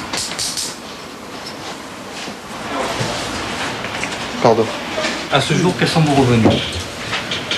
7500. Je gagne 7500 francs net. Ouais. Après, je vais vous laisser. Donc vous gagnez 7500 francs net par mois. À quel titre vous gagnez ça? D'agent d'entretien. L'homme se dit agent d'entretien, payé un peu plus du SMIC, mais les policiers ne sont pas dupes. Ils savent que même s'il a des fiches de paye, c'est un emploi fictif. Ils ont des amis qui peuvent les employer, donc eux payent le salaire et les charges sociales donc à leur employeur, qui reverse donc facticement un salaire, pas facticement le salaire parce qu'ils le donnent en réalité, mais ils ont fictif, voilà, c'est un travail fictif avec une feuille de paye, comme ça ils ont une couverture sociale, et puis en cas de problème avec la police ou la justice, ils disent attendez, moi je travaille, j'ai obtenu un crédit, c'est une couverture, voilà, c'est une couverture, c'est l'explication qu'ils vont donner. Moi si j'ai pu m'acheter le caméscope, la maison, la voiture à 220 000 francs, c'est parce que je travaille, je fais des crédits, etc. Mais quand on fait la liste de tous les crédits qu'ils ont, ça dépasse plus que largement leur salaire. Pour avoir un aperçu de son train de vie de nabab, il suffit de se rendre chez lui. L'homme habite une maison en ville dans un quartier chic de Marseille. Les policiers ont dû mobiliser des déménageurs pour saisir toutes ses affaires. Et il y a du boulot, être numéro 2 d'un tel réseau, ça procure de très beaux revenus. Tout est emballé sous les yeux de Tony, au fond de la pièce, menotté au radiateur. Sa présence est obligatoire lors d'une telle perquisition. À l'intérieur de sa maison, l'ameublement ressemble plus à celui d'un cadre supérieur qu'à celui d'un smicard. Pour s'en convaincre, il suffit de faire un tour dans le dressing. L'homme n'hésitait pas à flamber beaucoup d'argent pour s'habiller. Sa penderie en témoigne, il n'y a que des grandes marques.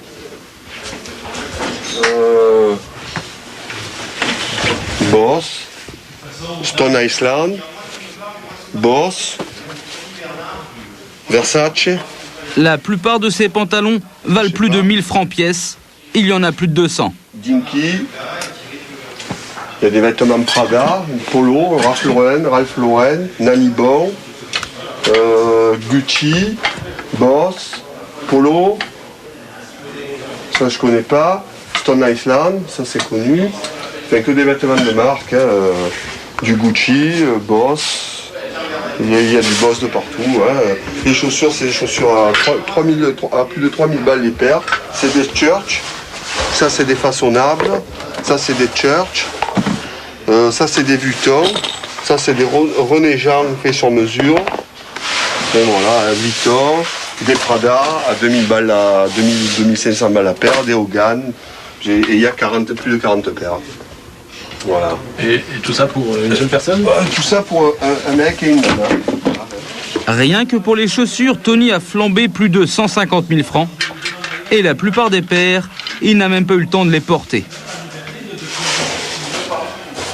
Mais il n'y a pas que le look.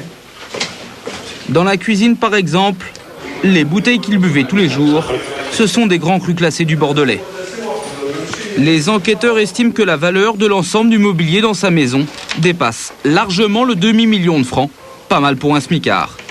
Et ce ne sont pas les seules surprises qui attendent les policiers. Juste devant la maison, ils vont arrêter cet homme. Il a essayé de s'arracher, dit.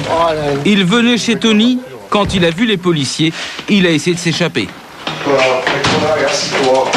Assis-toi dessus, toi. Assis-toi. Il a essayé de m'écraser avec la Mercedes, dit. L'homme roule avec une grosse Mercedes et il a 40 000 francs en liquide sur lui. 40 000, on va les compter. C'est pas moi. C'est tes économies. Il a 40 000 francs d'économie sur lui. Qui c'est? Bernard est sur les nerfs, il a failli se faire écraser. Il suspecte l'homme d'être un gros dealer venu rendre visite à Tony pour lui verser un acompte sur un achat de coke avant livraison. Je te donne ma parole de là, je ne connais pas. Sur la vie de je ne connais pas. On va changer de gamme.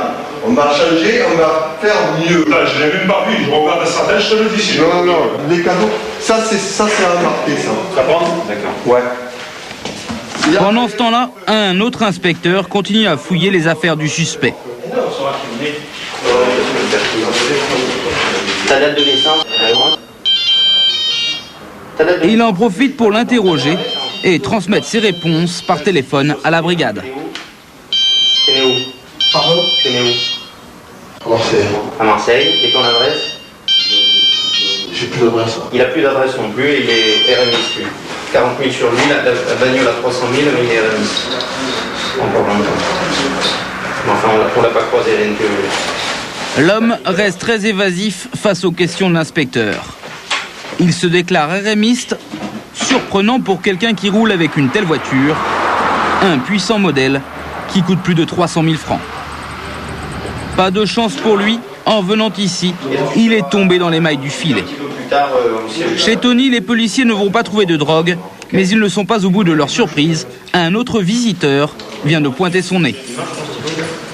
Même profil que l'autre, même tarif, les menottes dans le dos. Détache-lui la main droite, il va signer sa garde à vue. C'est qui là, C'est un monsieur qui s'est pointé au domicile. Et qui habite pas là, qui habite à l'hôtel, qui donne pas des explications très claires.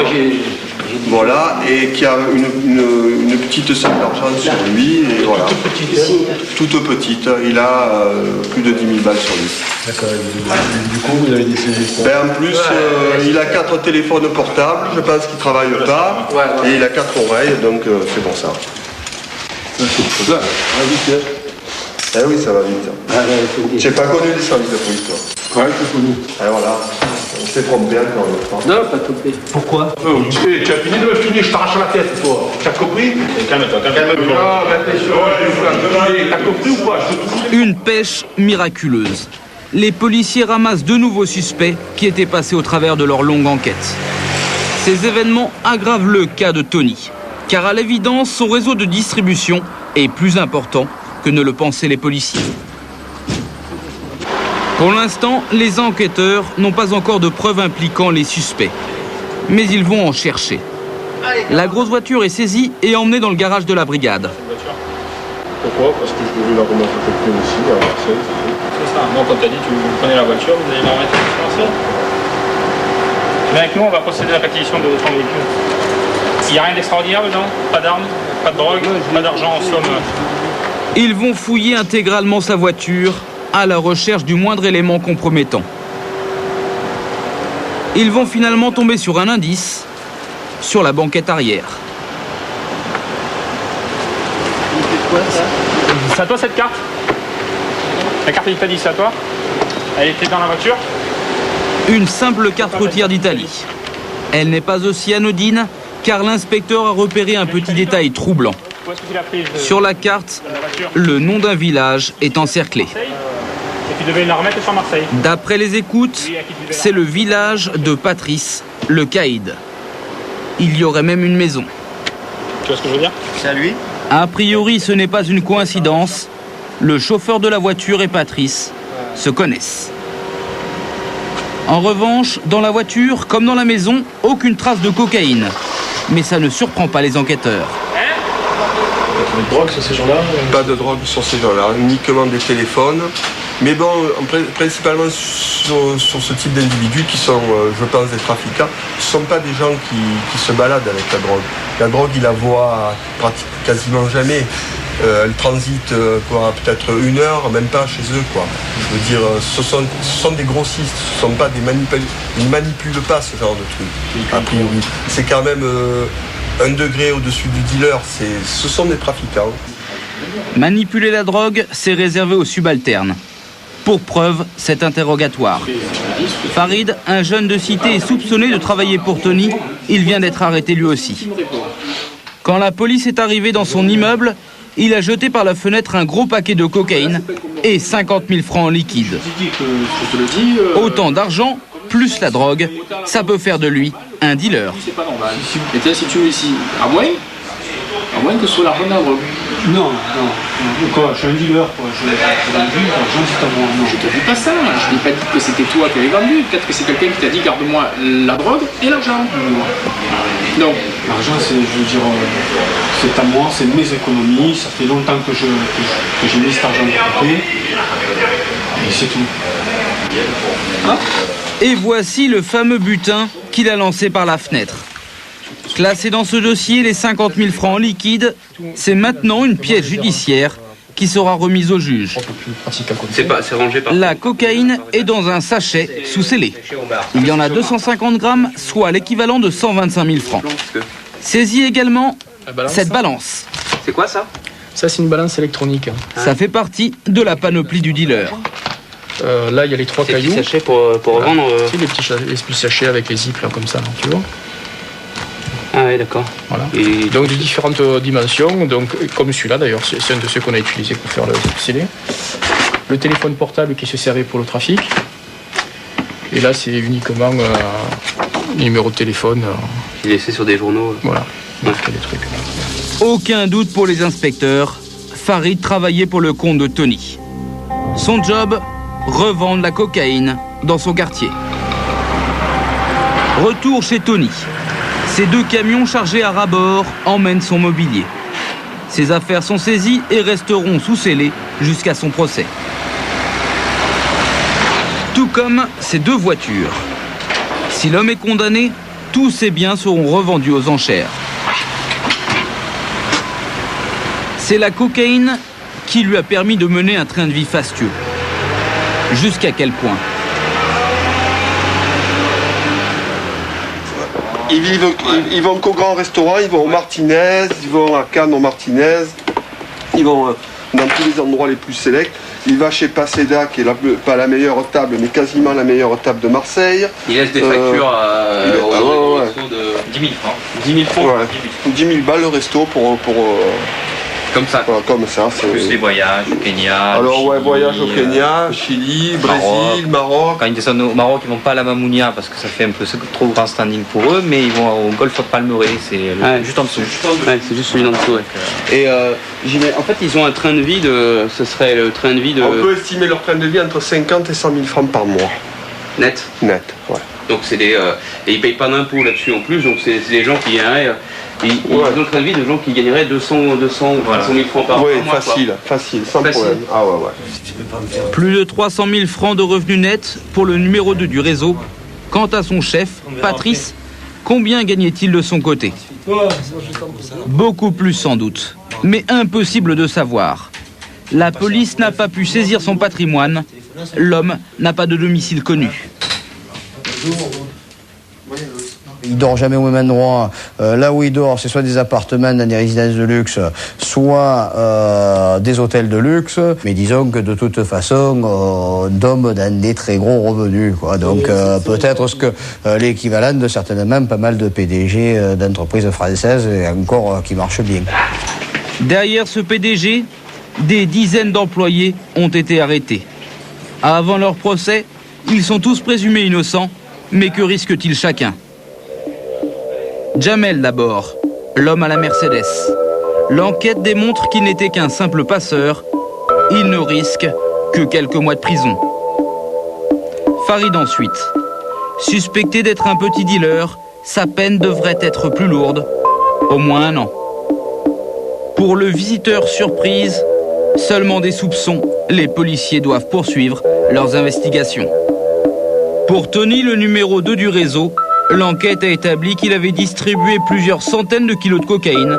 Sa peine devrait dépasser les 5 ans. Corinne, la maîtresse de Patrice, a été relâchée après sa garde à vue. Elle devrait s'en sortir avec une peine de sursis. La peine la plus lourde, ce sera vraisemblablement pour Patrice, le caïd. Il risque de 5 à 20 ans de prison. À Marseille, depuis le début de l'année, le commissaire Burle a arrêté plus de 150 trafiquants de drogue. Avec nous sur ce plateau, le grand patron chargé de la lutte contre la drogue en France, Frédéric Vaux. Bonsoir, merci d'être avec nous. Et puis Fausto Cattaneo, vous avez exercé l'un des métiers les plus dangereux au monde puisque vous vous êtes fait passer pour une sorte d'agent secret qui a infiltré les grands cartels de la drogue. Vous avez d'ailleurs écrit un livre, Comment j'ai infiltré les cartels de la drogue. Vous étiez commissaire en Suisse, commissaire de police, et vous les avez infiltrés. Alors, Frédéric Vaux, l'arrestation qu'on vient de voir à Nice, est-ce que c'est une grosse arrestation pour les hommes dont vous avez la charge? Vous avez d'ailleurs été vous-même, je crois, patron de la brigade des stupes à Marseille. Cette même brigade qui a arrêté celui qu'on a appelé Patrice et les autres. Tout à fait. C'est une grosse prise? C'est une belle arrestation, oui, une belle filière, comme on peut en rencontrer dans le sud de la France notamment. Oui. C'est un trafiquant international, c'est-à-dire qu'il s'approvisionne à l'étranger. Ensuite, il a ses revendeurs, ses distributeurs dans différentes régions. On en a vu un qui a été arrêté dans la région du Sud-Est. Combien sont-ils en France aujourd'hui comme lui? Est-ce qu'on peut le savoir, ça? L'évaluation est difficile à faire. Tout ce qu'on peut dire, c'est qu'au niveau des trafiquants internationaux de cocaïne, en l'an 2000, on a arrêté à peu près 400 trafiquants. Et quand quelqu'un comme Patrice, par exemple, tombe, est-ce que le réseau est complètement désorganisé pendant un temps ou est-ce qu'il est immédiatement remplacé? Le réseau en lui-même, celui-là, est complètement désorganisé, mais c'est vrai que là-dedans, la nature a horreur du vide et aussitôt d'autres prennent la place. Je crois que ce qui est important... Rapidement. Assez oui, tout à fait, tout de suite. Ouais. Ce qui est important pour la police, en tout cas, c'est de démontrer qu'il n'y a pas de zone de non-droit. Il n'y a pas de filières qui sont négligées par un service d'enquête. Vous avez vécu ces plans comme celles qu'on a vues? Oui, tout à fait. Ouais. C'est ce qui est le plus difficile dans le travail de policier, c'est ça, c'est d'attendre des heures et des heures. Là, il y a de la chance parce qu'il y a un résultat au bout, mais parfois c'est sans résultat et c'est le plus difficile à vivre pour les enquêteurs. Ouais. Les commissaires, ceux qui travaillent, les policiers, on a vu qu'il y a à peu près 16 000 francs par mois quand ils font une arrestation de ce type-là, qui est quand même très importante. Ils ont une prime? Donc l'administration fait un petit geste envers eux qui est très, très minime et qui en général de toute façon ne correspond pas à l'investissement personnel des fonctionnaires dans ce type de travail. C'est-à-dire? On peut évaluer, ça va de 400 à 1000 francs selon l'importance de l'affaire. De prime, 400 à 1000 francs de prime. Voilà. Ouais, c'est pas beaucoup. Est-ce qu'il y en a parfois qui sont tentés de passer de l'autre côté? On a vu, et c'est assez étonnant dans ce document, qu'on voyait le patron de la brigade, qui était un copain d'enfance de celui qui avait été arrêté. Il y a sinon une fascination, en tout cas une proximité, flic ou voyou. On peut passer d'un côté ou de l'autre.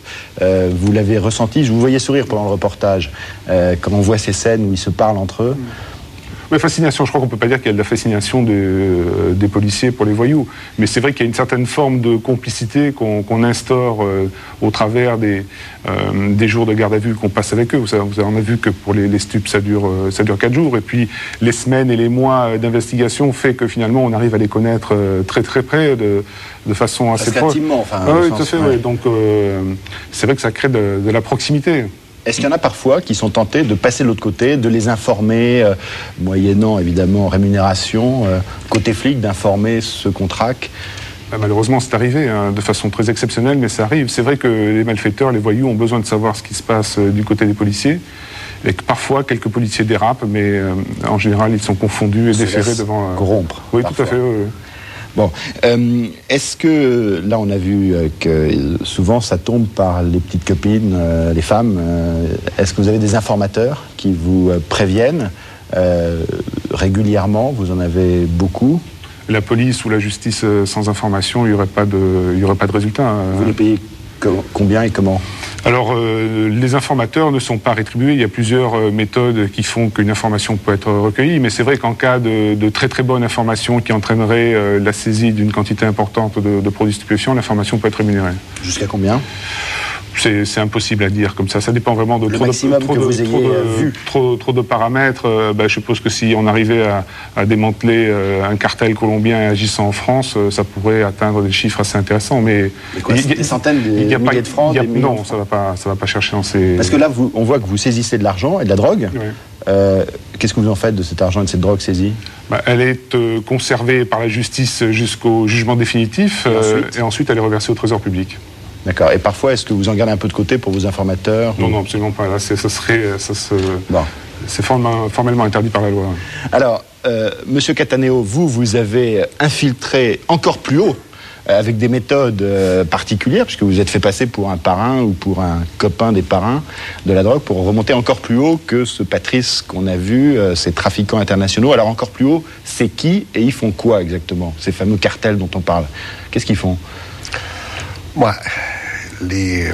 Les grands barons, si on prend en concret les cartels colombiens, soit de Medellín, soit de Cali, les grands barons, ils sont là pour produire des grandes quantités, énormes quantités de cocaïne. Ils ont des usines? Comment ça se passe? Ils ont des usines dans la forêt amazonique. Je sais que les Américains sont plusieurs fois intervenus pour les détruire, mais le lendemain, il y avait déjà 2, 3, 4 des autres en construction. Et alors, c'est impossible à démanteler des usines, on doit savoir où elles sont. Oui, c'est presque impossible de les démanteler totalement. Alors, pour infiltrer ces réseaux, vous vous êtes fait passer pour un proche de ces parrains. On va prendre un exemple d'un homme cartel de Colombie que vous avez fait tomber, qui était Mario Calderón.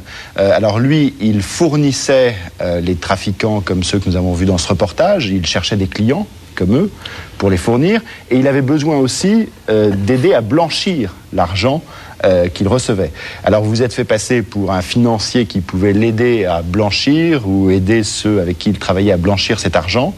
Alors on va regarder comment, parce que grâce à la police qui a pris des photos, on a pu suivre en photo cette arrestation que vous aviez faite à l'époque. Ça a été un an de travail. Là on vous voit avec des policiers allemands entre autres et suisses. Et vous étiez donc devenu très proche de Mario Calderón, qui est sur la photo à gauche. Là, on le voit, il vous prend par les épaules, il vous sourit, il vous appelait mon oncle. Ça veut dire que c'était vraiment très très proche, après un an d'infiltration. Et là, vous êtes allé avec lui, il vous a emmené au port de Hambourg pour prendre une livraison de 400 kilos de cocaïne, qui devait ensuite être versée, entre autres, en Europe, qui était glissée dans des tonneaux de bile de bœuf, un produit qui sert dans l'industrie cosmétique. Alors, dans un garage, vous avez ensuite vider ces tonneaux de leur contenu pour en extraire la drogue. Donc vous avez réussi à aller jusqu'au bout en vous faisant passer pour un proche de Mario Calderón et jusqu'à la prise finale.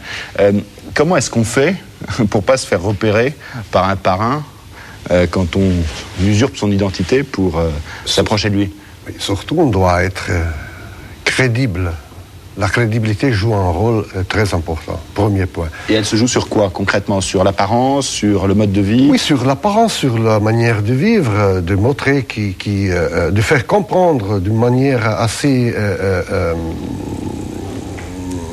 sympathique que je suis un homme de qualité, je suis un homme d'une puissance.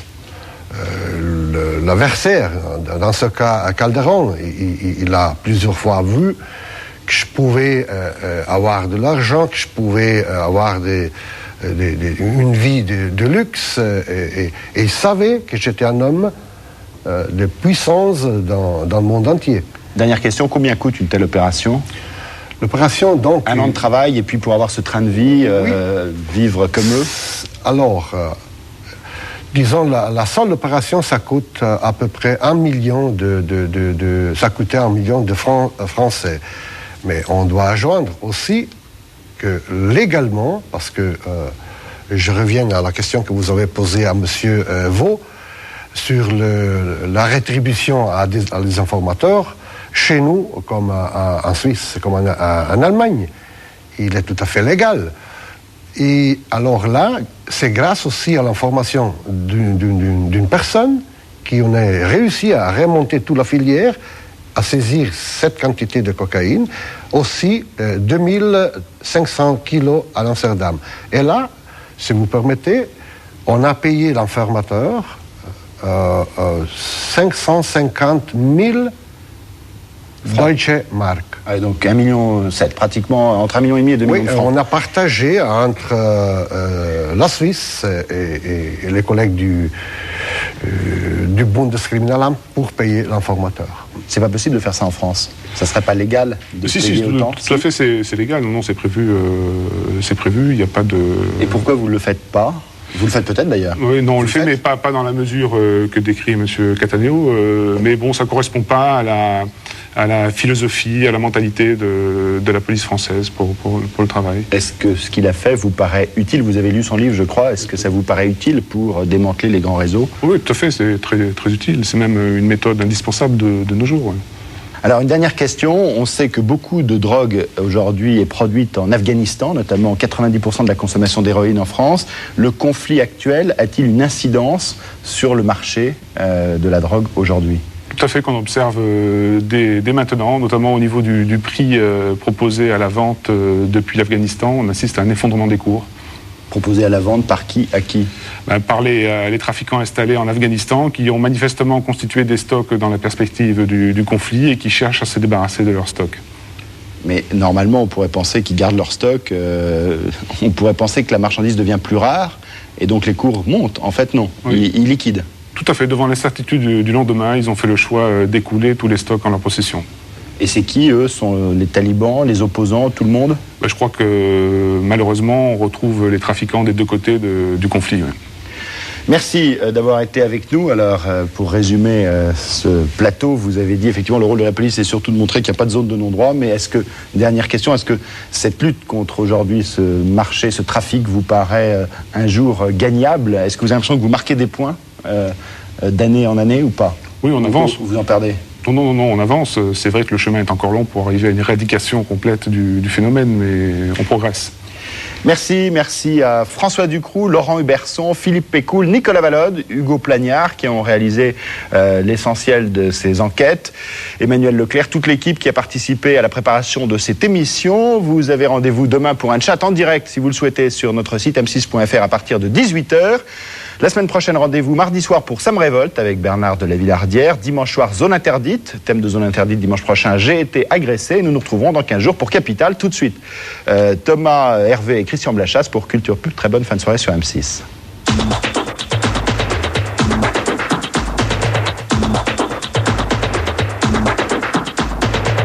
Capital continue sur m6.fr, rubrique M6. Ici pas.